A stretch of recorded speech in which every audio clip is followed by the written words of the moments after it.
I'm Maroof Qadri, Director IT, University of Kashmir. Okay, you can tell us, you are the Director IT and Support System of the University of Kashmir. You can tell us how your the initiatives or the programs you are bringing up in the university to take the classes and the classes and knowledge sharing within the university beyond the class hours, and you can throw some light. Yeah, see, talking about University of Kashmir, it's a 1948 old university, and it has a huge campus plus certain 6 campuses, satellite campuses, then colleges affiliated to it. So we have a huge role on board.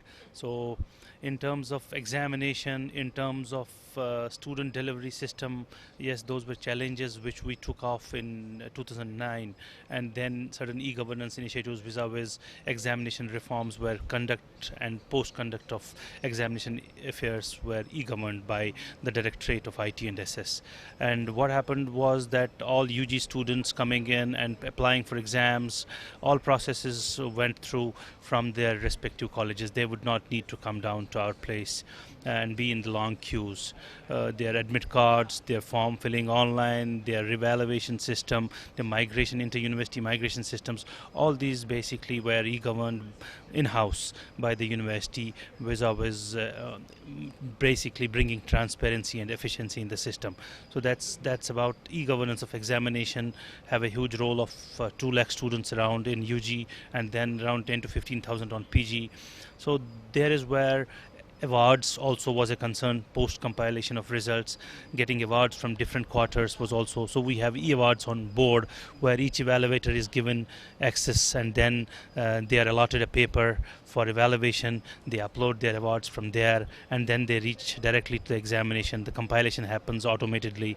So these all processes, plus there were gazettes earlier printed for results.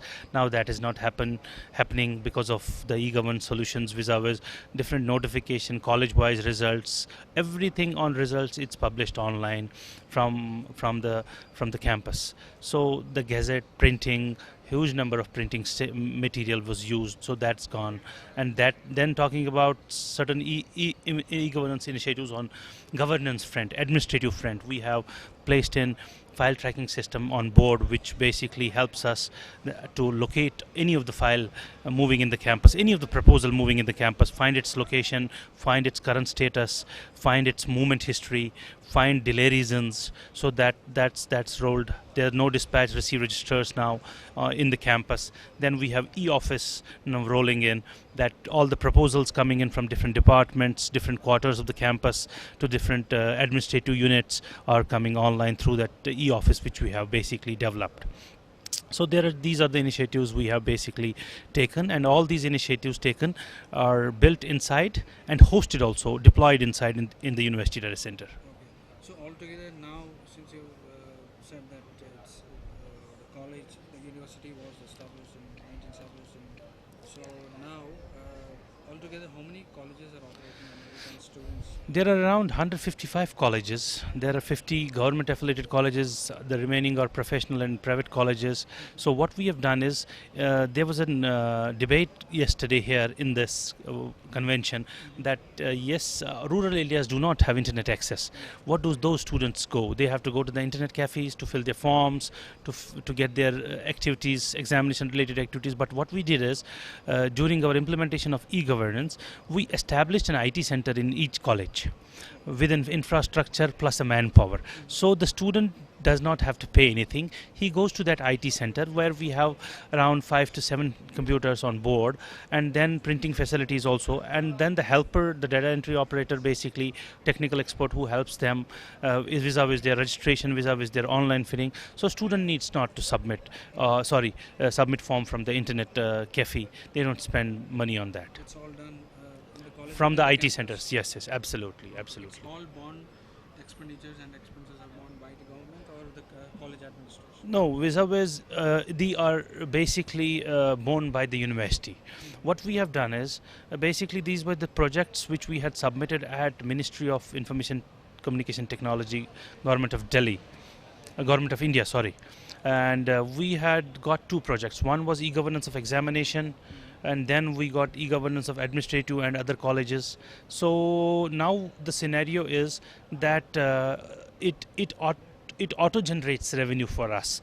The units which we provide service, we get a small amount of 50 rupees from 10 rupees or 20 rupees from the number of students we cater to those units, like examination, like admission systems. In turn, we generate the revenue so that it's self-sustainable. Plus, and then these IT centers are supported by these. Supported, Yes, yes, yes.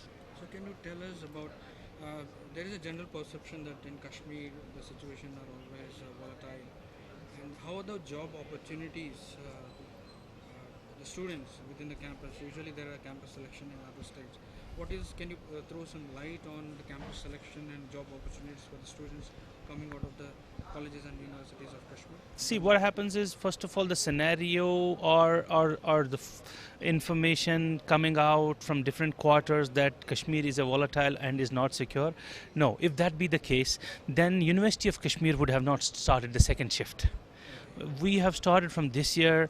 The second shift starts at around 4 o'clock. It rolls down to 8, and then all the seats have been filled. Plus, so it's as safe as here we have. And then in terms of education, we have a good academic atmosphere in the valley. And then yes, vis-a-vis job opportunities. We have a limited job opportunities in terms of corporate. There are more government jobs rather than any possibility of having more corporate sector. It's because that kind of background we have had for the last 20 years. Corporates have not punched in as much they have punched in the Bangalore or other cities of the So those students find their opportunities outside state or outside country. But yes, there are many now companies coming in, like IT companies based out of US. They run their operations from the valley. Then we have corporate banks also now. Earlier there was only one or two banks.